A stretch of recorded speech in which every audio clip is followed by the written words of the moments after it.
Paano niyo ako didipatihin yan? I am the way. Pag hindi kayo dumaan sa akin, hindi kayo pumunta ng langit. I and my Father's name are one.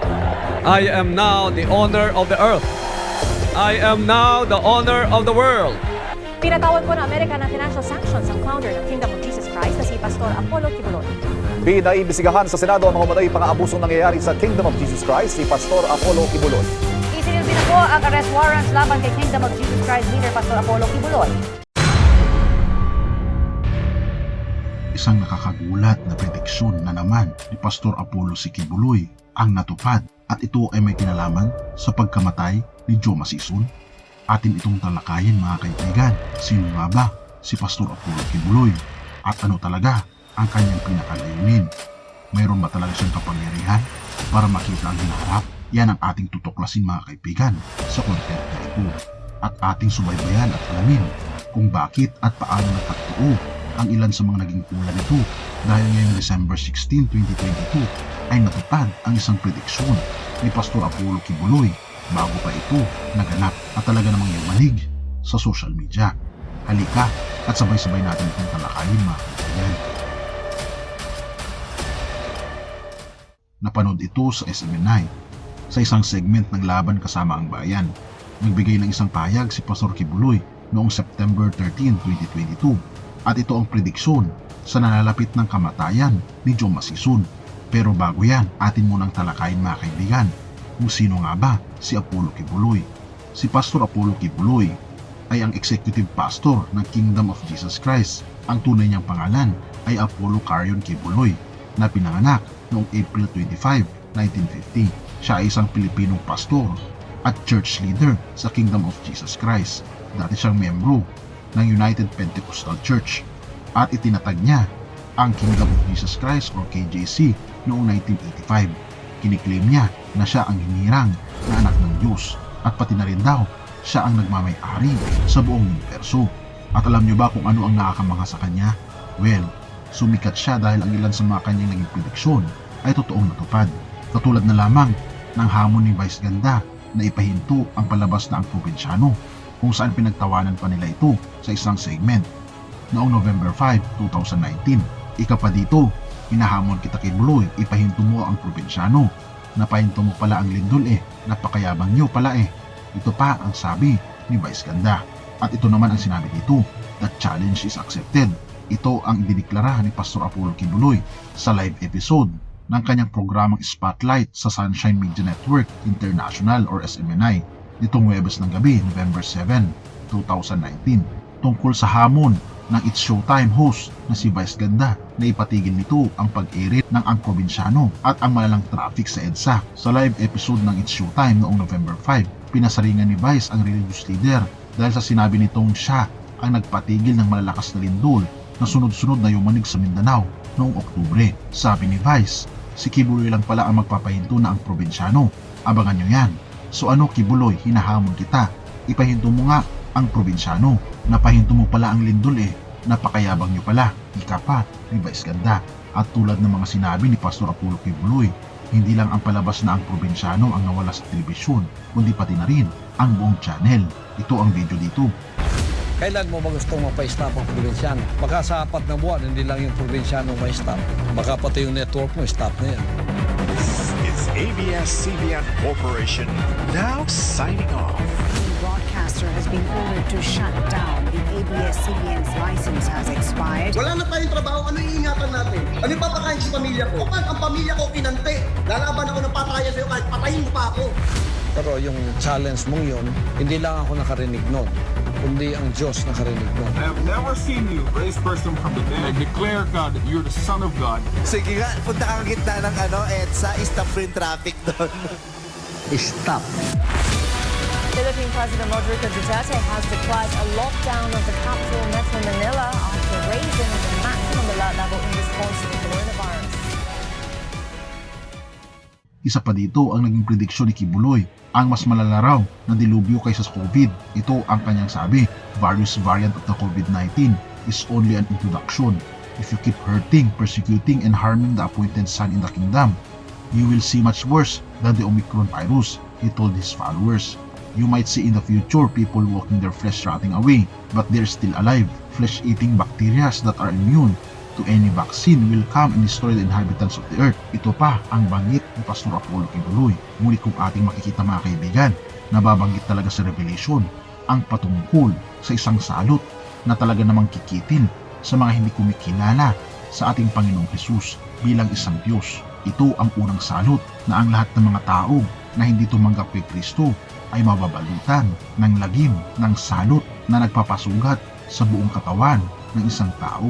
Ito pa ang isang prediksyon ni Pastor Apollo Kibuloy. Sabi niya, bago pa manalo si PBBM at Inday Sara, sabi niya dito, ngayon ang sinasabi ko, a landslide victory will happen. BBM will have a margin of about maglalaro yan sa 20 to 30 million votes gap sa susunod na second runner-up. Ganyan ang gap ng botong kalayo niya come election time. The same with Sara Duterte. You may clap your hands. So ganun ang aking discerning na ibinigay ng Ama sa akin. Ito pa ang banggit ni Pastor Apollo Kibuloy. Muling binalaan ni Pastor Apollo Kibuloy ang mga kumakampi at nagtatanggol sa kanya dahil sa masasamang gawain ni Joe Masison, kabilang na ang CPP-NPA. At itong December 16, 2022, ang hula ni Pastor Apollo Kibuloy noon ay nagkatotoong muli. Okay. Mang Jess at Mang Juan, may kapapasok lang na balita dahil kinumpirma ngayon ng Communist Party of the Philippines o CPP na kagabi 8:40 p.m. Philippine time ay sumakabilang buhay na ang founding chairman ng CPP na si Joma Sison matapos ang 2 linggong pagkaka-confine nito sa ospital. Ang kanyang edad, 83. Si Joma Sison na Mang Juan. May he rest in peace. At ito nga kaibigan, ang pagkamatay ni Joma Sison, ang maaring maituturing na isa sa pinakamasamang tao sa kasaysayan ng Pilipinas na dahil sa kanya ay kumitil ito ng mahigit 40,000 na mga Pilipino, kabilang na dito ang CPP-NPA at ang ating mga sundalo. Ilan lamang ito sa mga nagkataong hula ni Pastor Apollo Kibuloy. Well, para sa akin, sa tingin ko, ay nagkataon lang din talaga ito dahil hindi naman lahat ng sinabi ni Pastor Apollo Kibuloy at talaga namang 100% accurate na nagkatotoo. Ngunit ang mga nagtrending lang talaga na katulad ng mga ito ang talaga namang naging totoo dahil binabanggit mga kaibigan na ang tunay na propeta ay kinikilala na natatanging ang Diyos lamang, ang ating Panginoong Hesus lamang, siya lang ang appointed na Son of God.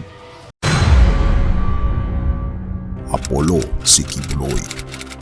Siya ang isang pastor na naging kilala, lalo na nang naging kaibigan niya, ang dating Pangulong Rodrigo Roa Duterte. Lalong higit naging kilala siya dahil sinasabi niya na siya raw ang appointed Son of God. Ginawa lang niya akong hinirang niyang anak sapagkat tapat ako sa kanyang mga salita. Before they can come to the Father, they go through me. Every human beings. Mula nga yung katotohanan. Ako ang daan at ang buhay. Pag di kayo dumaan sa akin, hindi kayo pupunta sa langit. At pagkatapos nga nito, ay naging katawa-tawa ang pangalang Pastor Apollo Kibuloy sa internet, sa social media, at maging sa publiko. Pinakakalaban ni Carlos. Feeling ko si Kibuloy. Yung nagpaito ng lindol. Nandito din si Kibuloy na kuy-kuy. Ngunit noong nire-research ko mga kaibigan ang mga bagay patungkol kay Pastor Apollo Kibuloy, tinitignan ko kung sino nga ba ang pinakamayaman na pastor sa buong mundo. At nagulat ako na si Pastor Apollo Kibuloy ang pinakamayaman na pastor sa buong mundo dahil naglalakihan ang kanyang mga assets. Napakarami niyang mga eskwelahan, universidad sa iba't ibang bansa. Meron din siyang mga private planes na nagkakalaga ng ilang mga milyon na kung ito ay i-estimate ay nakakahalaga ito ng 900 million pesos. Mayroon din siyang Mercedes-Benz na G-Class na umaabot ng 16.5 million pesos. Kingdom na kung ito ay matatapos ay magiging mas malaki pa ito sa Philippine Arena ng Iglesia ni Cristo na umaabot ito ng 13 billion pesos. Ang Glory Mountain ni Pastor Apollo Kibuloy ay umaabot ng 1 billion 500 million pesos. Sunshine Media Network International o SMNI.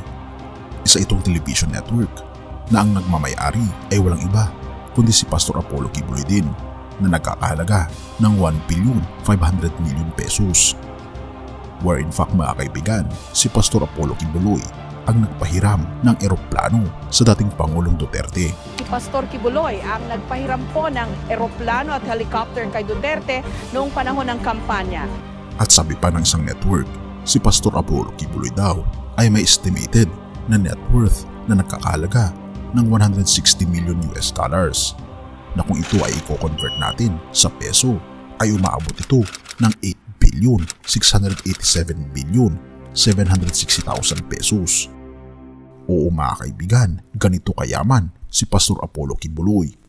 Ngunit ang tanong ay, saan nga ba galing ang kayamanan ni Pastor Apollo Kibuloy? Ang Kingdom of Jesus Christ ay naitatag noong September 1, 1985 na kung saan nagsimulang mag-preach si Pastor Apollo Kibuloy sa Villamor, Agdao, Davao City na mayroon lamang siyang 15 members at dito niya na-receive ang critical responses na siya ay nagkiklaim na siya daw ang appointed Son of God. Oo, inaangkin niya na siya raw ang anak ng Diyos. Ngunit mayroong statement pa si Pastor Apollo Kibuloy na siya raw ang Father mismo. Oo mga kaibigan, na-promote na ang pagsabi ni Pastor Apollo Kibuloy na hindi lamang siya appointed Son of God, kundi siya rin ang God the Father. At kung ating makikita, tila baga may behind the scenes ang mga ginagawa ni Pastor Apollo Kibuloy. At kung ating makikita, hindi ba't nakakaduda na ang pastor na ito ay hindi talaga tunay na propeta, kundi siya ay isang negosyante? Ano sa tingin niyo mga kaibigan? I-comment mo naman sa ibaba upang malaman ko rin ang iyong kuro-kuro. At balik tayo sa ating katanungan, saan nga ba nanggagaling ang kayamanan ni Pastor Apollo Kibuloy? Simple lang naman ang turo sa simbahan na itinatag ni Pastor Apollo Kibuloy.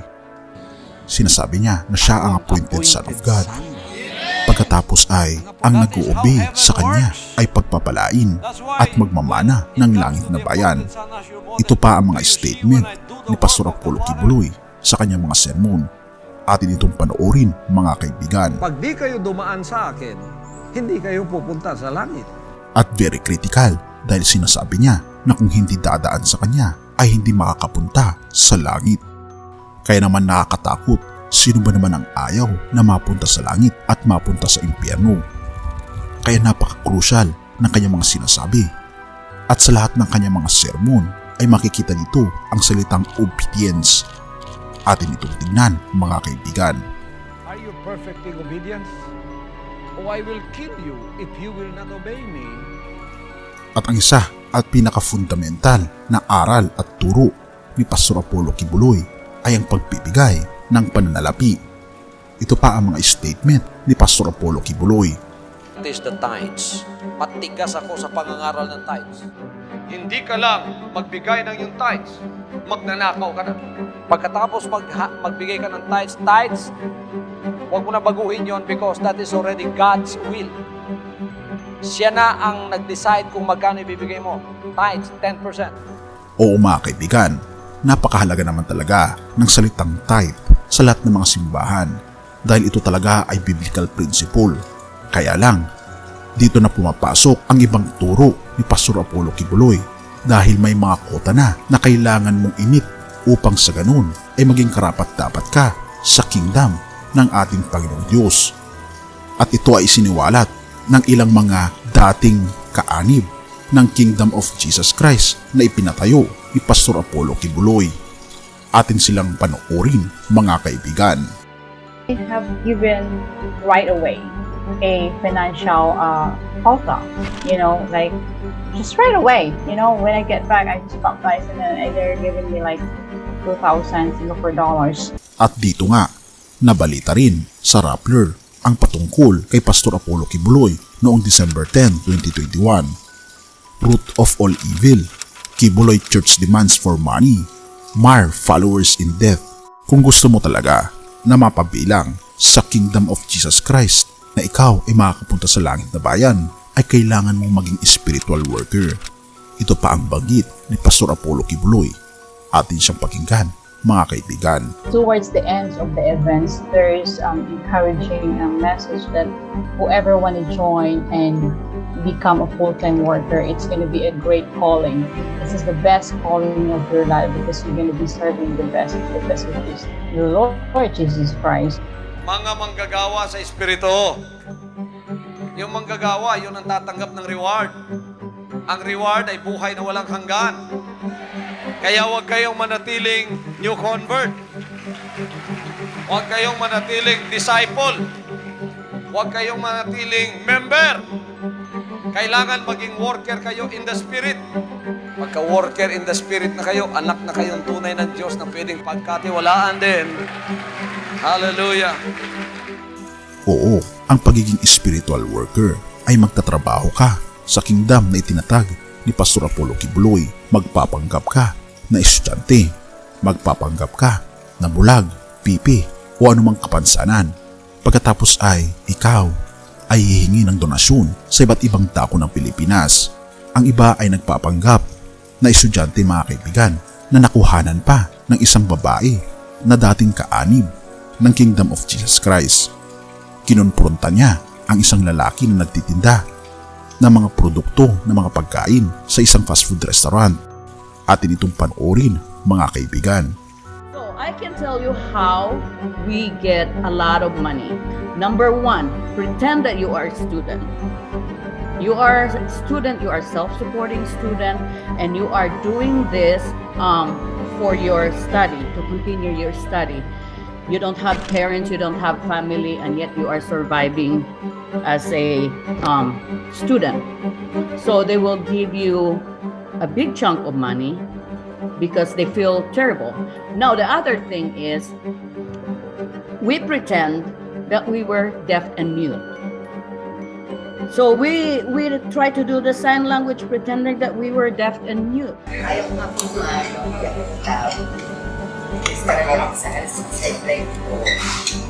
Dati ako ganyan. Dati trabaho ko yan. Dati ako kay Kibuloy. Itong trabaho ko, namimigay ng letter sa mga customer sa fast food. Nagtitinda ng kakanin, pastillas. Ganyan din ang trabaho ko. Alam mo, kilala ko yun. Para kay Pastor Kibuloy yan. Sa akin, guys. Miyembro ni Kibuloy nagpalimos sa airport para ibigay kay Kibuloy. Anong ginawa mo dyan? Ha? Anong ginawa mo dyan? Kasi wala nang miyembro mo na nagbinta ng photo. Naku, Kibuloy. At kung ating makikita, mga kaibigan, in-interview at kinonpronta si Pastor Apollo Kibuloy ng isang journalist na dumalaw pa sa Davao upang tanungin ang mga katanungan na kung bakit napakayaman niya, habang ang mga miyembro niya ay sobrang naghihirap, at sobrang nakakamangha ang mga kasagutan ni Pastor Apollo Kibuloy patungkol sa mga bagay na ito. At ang katanungan ay, hanggang kailan magiging ganito si Pastor Apollo Kibuloy? Not until nagkaroon ng iba't ibang kaso si Pastor Apollo Kibuloy na may kinalaman sa child trafficking. Hindi lamang child trafficking, kundi sexual trafficking, mga kaibigan, na ito ay isang mabigat na kaso na ipinaparatang kay Pastor Apollo Kibuloy ng United States of America. Wanted na ng FBI sa Amerika ang religious leader na si Pastor Apollo Kibuloy dahil sa pagkakasangkot umano sa sex trafficking, panloloko at pagpupuslit ng pera. At kung ikaw, mga kaibigan, ay kaanib ng Kingdom of Jesus Christ ni Pastor Apollo Kibuloy, ay wala po akong hangarin na kayo ay siraan, maging si Pastor Apollo Kibuloy. Atin lamang ipinapakita kung ano ang katotohanan. Ika nga sa John 8 verse 32, at malalaman mo ang katotohanan, at ang katotohanan ang magpapalaya sa iyo.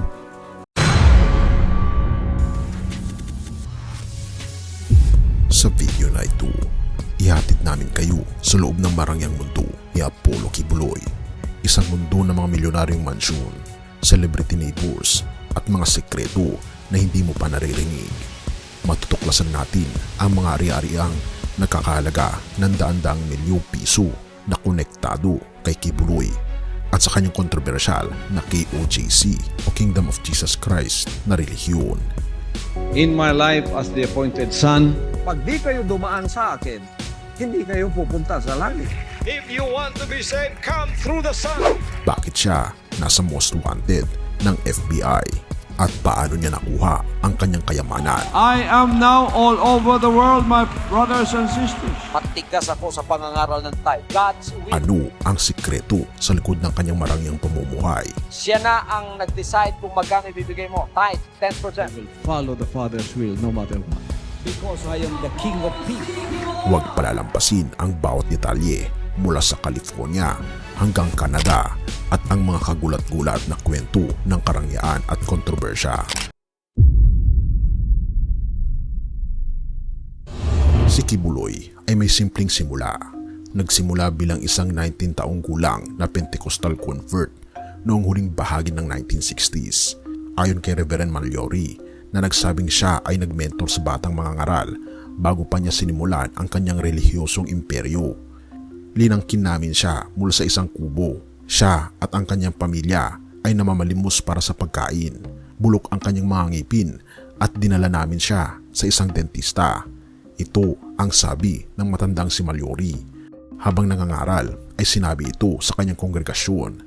Sinabi ng Amerikanong mangangaral na si Kibuloy ay nanirahan sa kanya ng 8 taon at ipinadala nila siya sa isang Bible school kung saan siya ay nagtagumpay. Pagkaraan ng ilang taon, idineklara ni Kibuloy ang kanyang sarili bilang appointed son of God at paulit-ulit na ipinahayag na kung wala siya, walang eternal salvation. Naging isang kahanga-hangang mangangaral siya at naging aming National Youth President, ngunit sa isang punto siya ay nadapa. Iniwan ang aming organisasyon, nagtayo ng sarili at naging isang bagay na hindi talaga siya, ngunit talagang nagsimula siyang itaas ang kanyang sarili. Tinalikuran niya ang apostolic truth, sabi ni Mallory.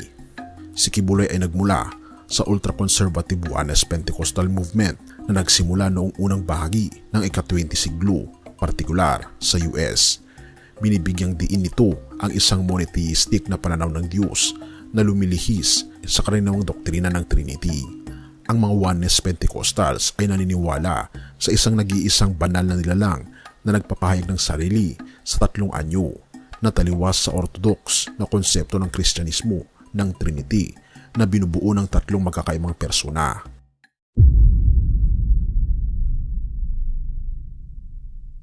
At ating titingnan, ano nga ba ang mga ari-arian ni Apollo Kibuloy at paano siya namumuhay sa bilyong-bilyong halaga ng piso. Sabi sa Rappler, ito ang makikita sa loob ng marangyang mundo ni Apollo Kibuloy. Mansyon, marangyang pamumuhay sa Hilagang Amerika. Natuklasan ng investigasyon ng Rappler ang 3 ari-arian na tinatayang nagkakahalaga ng 338 milyon na nakatali kay Pastor Apollo Kibuloy at sa kanyang grupo. 2 sa mga ito ay nasa Canada, habang ang isa ay nasa isang mayamang bahagi ng California, malapit sa mga bahay ng mga sikat na personalidad. Ika pa ng editor ng Rappler, noong Marso 18 partikular, ay nilathala ang isa pang kwento tungkol sa 2 pang ari-arian sa Estados Unidos na nagkakahalaga ng 262.52 milyon na konektado kay Kibuloy at sa KOJC.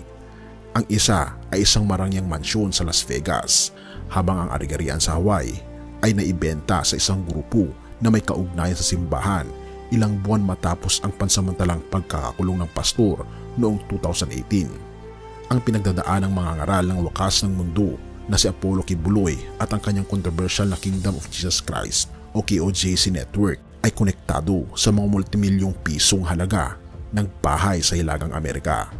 Isang sulyap sa marangyang pamumuhay na tinatamasa niya at ng kanyang malalapit na kasama sa mga nagdaang taon.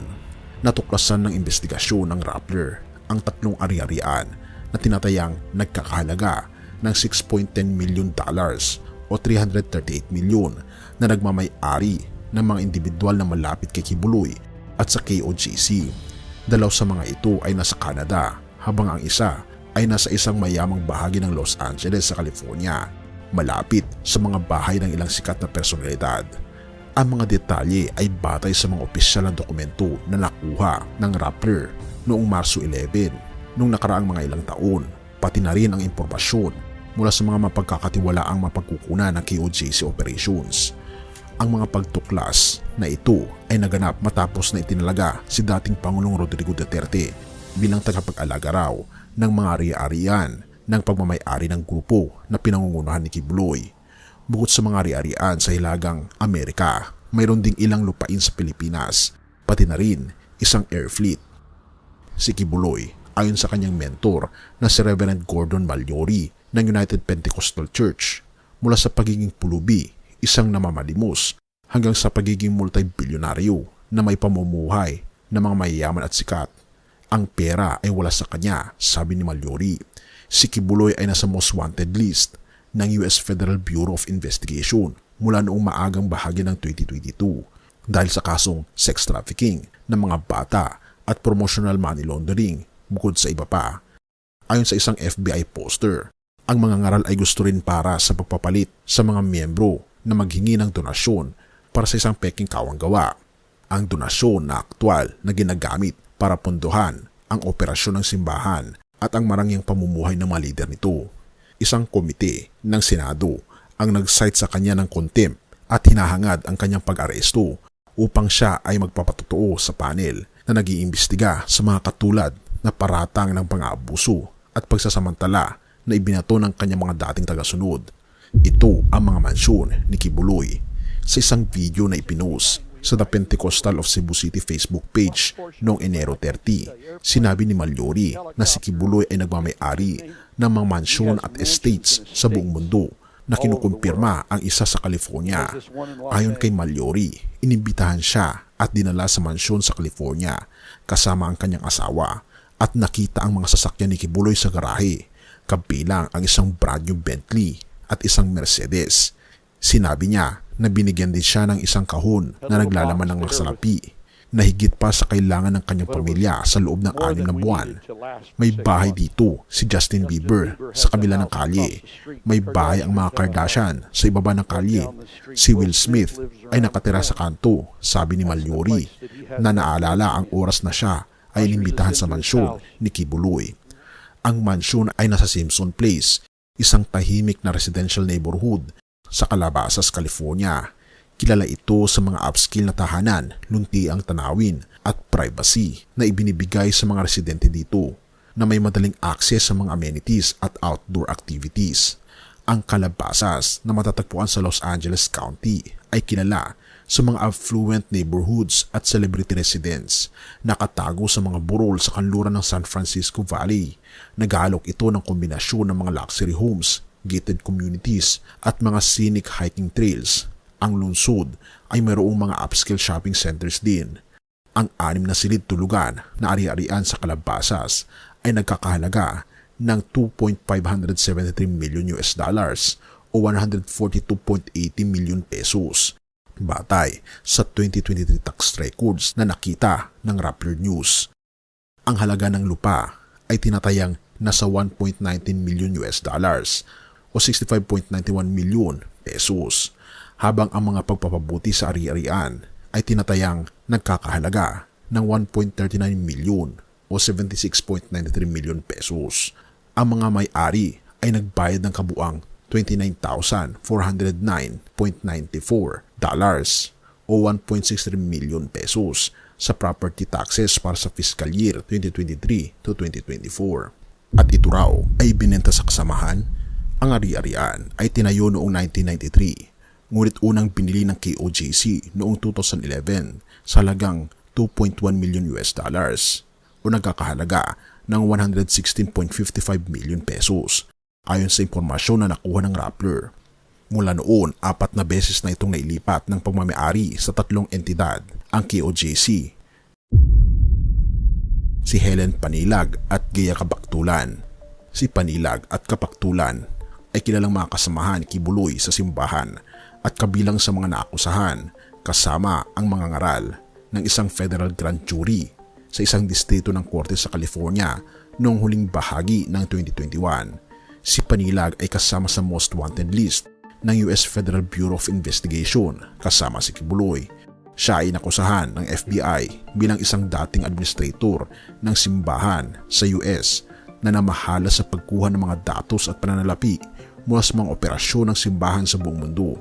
Siya rin ay hinahanap dahil sa umano'y pagsali sa isang labor trafficking scheme na nagdala ng mga miyembro ng simbahan sa United States, kabilang ang pandaraya sa pagkuha ng mga visa at pagpapalit sa mga miyembro na manghihingi ng mga donasyon. Si Kabaktulan naman ay nilarawan bilang ang pangunahing opisyal ng KOJC sa Estados Unidos na nagpapanatili ng direktang komunikasyon sa liderato ng KOJC sa Pilipinas.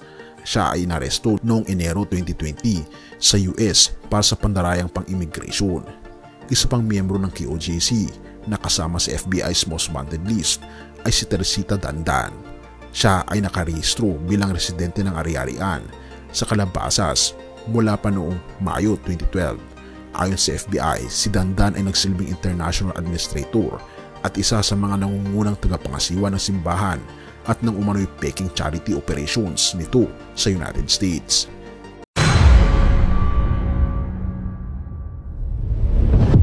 Ito ay ulat mula sa Vera Files na kung saan binabanggit na ang Diyos sa karamihan ng relihosong iconography ay sinasabing mabait, lubos na mabuti at may kahabag-habag na kabaitan.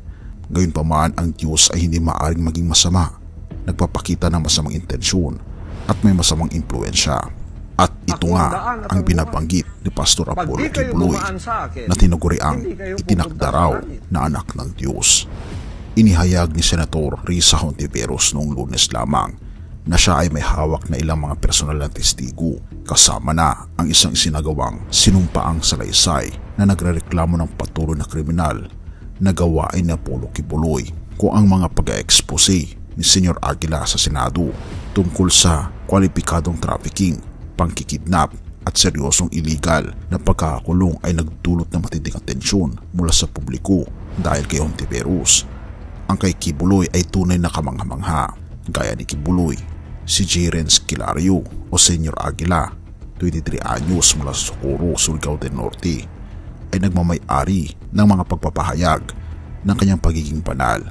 Sino sa dalawang ito mas mabuti at mas makapangyarihan? Sa kasalukuyan, ang Senate Resolution 884 ay sinampa na humihiling sa mas mataas na kapulungan sa investigasyon ng aligadong kaso ng malawakang human trafficking, panggagahasa, pang-aabuso sa sexual at karahasan at pang-aabuso sa mga bata ng Kingdom of Jesus Christ o KOJC sa ilalim ni Pastor Apollo Kibuloy. Ang dating mga tagasunod ni Kibuloy ay nagdiriwang sa pagkilos. Sinasabi na ang mga pamantayan na ginamit kay Senyor Aguila ay dapat ding gamitin kay Kibuloy.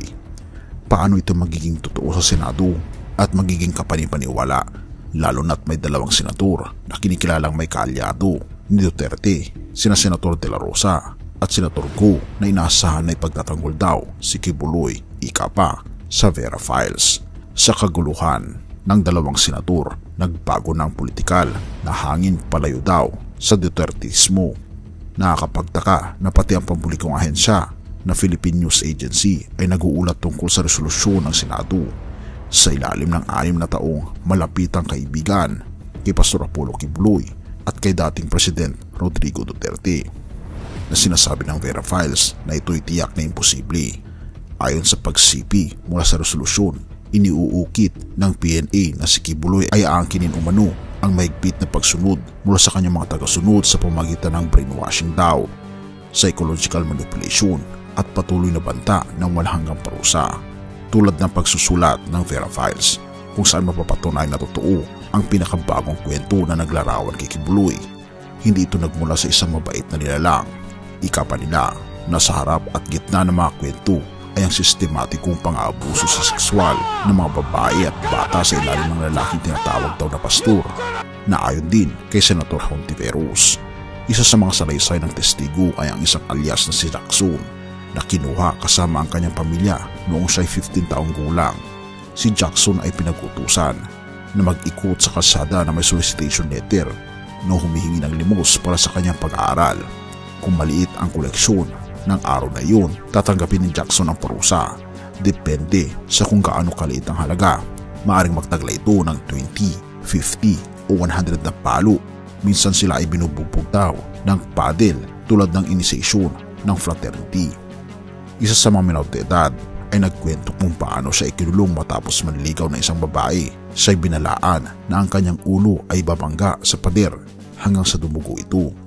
Si Hontiveros ay may hawak na isang salaysay din mula sa isang babaeng minor de edad na naglalarawan kung paano si Kibuloy mismo ang nagdulot ng pang-aabuso sa kanya. Ang senador ay nakipag-ugnayan din sa isa pang babae na sexually abuse daw ni Kibuloy. Mayroon din daw testimonyo ng isang dating mangangaral na naglantad ng iba pang mga krimen ni Pastor Apollo Kibuloy na may kaugnayan sa kanyang lihim na yaman at negosyo. Ayon pa kay Hontiveros, ilan sa mga ligadong krimen na ito ay nangyari sa iba't ibang bahagi ng mundo. Sa mga pagdinig sa House of Representatives ukol sa legislative franchise ng Sunshine Media Network International o SMNI ni Kibuloy, sinabi ng abogado ng network na ang SMNI ay hindi pag-aari ni Pastor Apollo si Kibuloy, na hindi siya bahagi ng mga opisyal na korporasyon at isang black timer lamang siya.